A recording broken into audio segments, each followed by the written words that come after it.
When we do exponential sketching, y equals to e to the power x, there's going to be an asymptote over here, and the shape is going to be like this. What happens, the shape, as it moves from the right towards the left, it comes very close to the asymptote. So for e to the power x, it cuts the y-axis at the point 1, when x equal to 0, y equals to e to the power 0, which is 1. And we cannot see the asymptote, the broken line, because above this we will have the x-axis. So the first thing that needs to be memorized, that y equals to e to the power x looks like this. This is the first thing. You have to burn this image in your mind. And there are two more basic shapes. One, when we have negative over here, so what happens? It's a reflection on the y-axis. The shape is going to be like this, and that's it. It goes through 1. When we have y equals to minus e to the power x, it's a reflection on the x-axis. So it's going to look like this. So this is going to be minus 1. So this is going to be a reflection on the x-axis. So in the graph plotter, this is the y equals to e to the power x, and when we have e to the power minus x, it gets reflected on the y-axis. And then again, when we have minus e to the power x, it gets reflected on the x-axis. When we have a number added to the exponential function, like y equals to e to the power x plus 1, y equals to e to the power x plus 2, y equals to e to the power x plus 3, y equals to e to the power x plus, what happens? The picture goes upwards. That means if you have, let me remove the x-axis and show you. If you have y equals to 0 as the asymptote, so the picture cuts the y-axis at 1. So this is y equals to e to the power x. When you have y equals to e to the power x plus 1, the asymptote goes up by 1 unit. So if this is x, the asymptote goes up over here. It passes through 1. So this is y equals to 1. And the entire picture goes up by 1 unit. So previously it cut the y-axis at 1. Now this is going to be 2. Similarly, if you have y equals to e to the power x plus 2, so whatever is added here, that is the asymptote. So this is going to be the asymptote. So y equals to 2 is the asymptote, and it has been raised by 2 units. So previously it went through 1, so this is going to be 3. So let me show you here. So if we have e to the power x plus 1, it has been raised, and you can see here it cuts the y-axis at 2.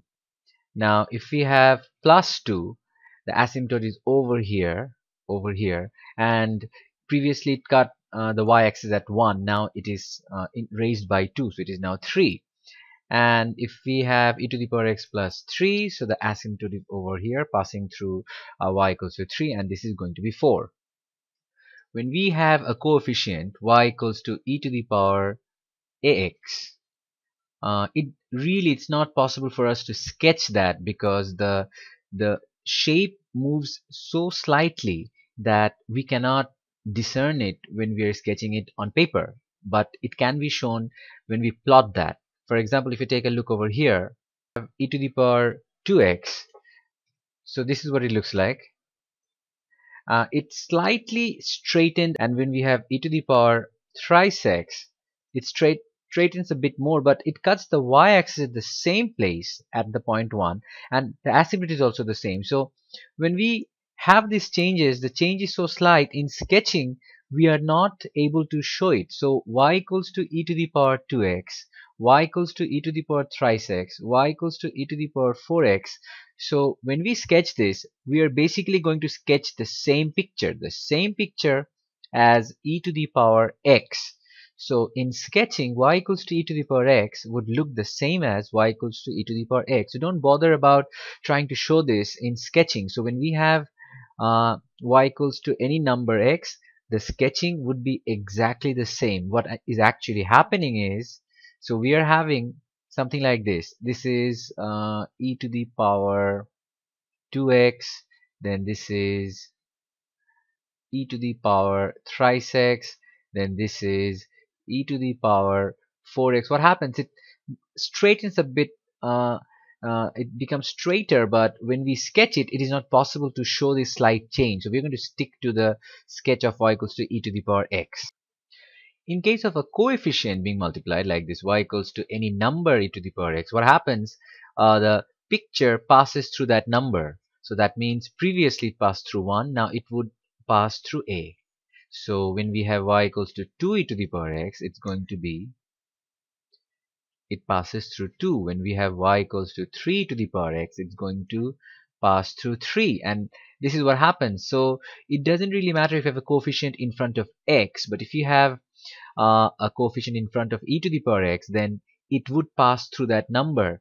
So if you have y equals to 3 e to the power 5x, don't bother about the e to the power 5x. It's going to be exactly the same as e to the power x. So you sketch it as you would sketch y equals to 3 e to the power x. This 5 cannot be clearly shown in the sketch. So what you do is you sketch e to the power x the same way, but it passes through the point 3 instead of 1. So this is e to the power x. So when we have 2 in front of e to the power x, it passes through 2. Then when we have 3 in front of e to the power x, it passes through 3. The asymptote is the same, everything else is same, it's just passing through that point. Then if we have 4 e to the power x, it passes through the point 4. One final thing, the sketching of e to the power x looks same as 2 to the power x, or 3 to the power x, or 4 to the power x, or 5 to the power x, or any number to the power x. Remember, these are all exponential functions. E is a special number which is 2.71828. That means it is known as the natural exponential function. So the sketch of y equals to 2 to the power x plus 3 would be the same as y equals to e to the power x plus 3. One of the main reason is that 2 is very close to 2.7. But what happens if the number increases? So 3, 4, 5, 6, there would be a slight difference, but that difference would not be cannot be represented by a rough sketch. So you don't have to bother about that. Let me show you the actual differences. So this is y equals to e to the power x. Remember, e means 2.7. So if we have y equals to, instead of e to the power x, we have 2 to the power x. This is what it looks like. If we have 3 to the power x, this is what it looks like. Notice the difference.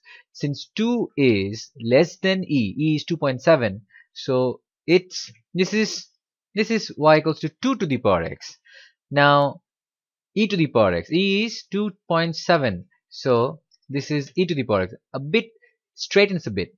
Then we have a number greater than e, which is 3. So 3 to the power x is like that. Now take a look at 4 to the power x. This is 4 to the power x. Now 5 to the power x. This is 5 to the power x. And it goes on and on. This is 6 to the power x. This is 7 to the power x. What happens if I write 100 to the power x? It goes like this. What about 1000 to the power x? It goes like this. And what about 0.5 to the power x? Now why does 0.5 to the power x looks like a reflection on the y-axis? Remember, y equals to 0.5 to the power x is half to the power x, which is 2 to the power minus 1 to the power x, which is the same as 2 to the power minus x, which is similar to e to the power minus x, and that's why it's a reflection on the y-axis.